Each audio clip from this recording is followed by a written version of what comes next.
हज यात्रा में हजारों मौतों का कौन है जिम्मेदार? सरकार की चूक या फिर यात्रियों की लापरवाही? किसकी वजह से गई हजारों जानें? 14 जून से 19 जून तक चली हज यात्रा के बाद से ये सवाल सबकी जुबान पर है। दरअसल इस साल की हज यात्रा के दौरान सऊदी अरब की भीषण गर्मी की वजह से हजियों को कई मुश्किलों का सामना करना पड़ा है। इस साल हज के दौरान होने वाली मौतों का आंकड़ा 1000 को पार कर गया है। जैसे जैसे मरने वालों की संख्या बढ़ रही है, वैसे ही ये सवाल भी उठ रहा है कि सऊदी अरब में हुई इन मौतों के लिए खराब इंतजाम, भीषण गर्मी या फिर बड़ी तादाद में हजियों की भीड़, किसे जिम्मेदार माना जाए? तो आइए आज इस वीडियो में इसी की जांच पड़ताल करते हैं। एक मीडिया रिपोर्ट के मुताबिक सऊदी के पवित्र शहर मक्का में हज के दौरान तापमान 51.8 डिग्री सेल्सियस तक बढ़ गया था।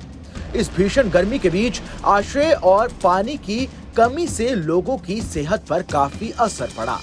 वहीं सऊदी अरब में इस साल दुनिया भर से हजारों मुसलमान हज करने पहुंचे थे।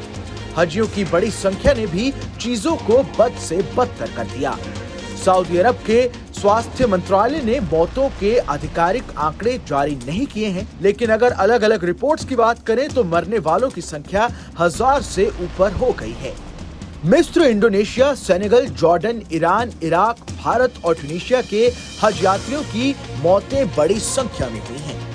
वहीं गर्मी से लड़ने के लिए सऊदी सरकार के सभी उपाय भी फेल होते नजर आए।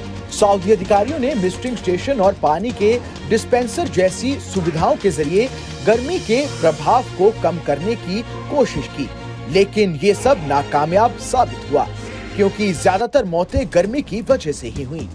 मरने वालों की संख्या में आने वाले दिनों में और ज्यादा बढ़ोतरी हो सकती है क्योंकि कई लोगों की तलाश अभी भी जारी है जो मक्का पहुंचे थे लेकिन अब लापता हैं। सऊदी ही नहीं, हजियों के गृह देशों में भी इस बात पर तीखी बहस हो रही है कि इस सब का जिम्मेदार कौन है। आपको बता दें कि हज करने के लिए हज यात्रियों को सऊदी अरब से आधिकारिक अनुमति की आवश्यकता होती है।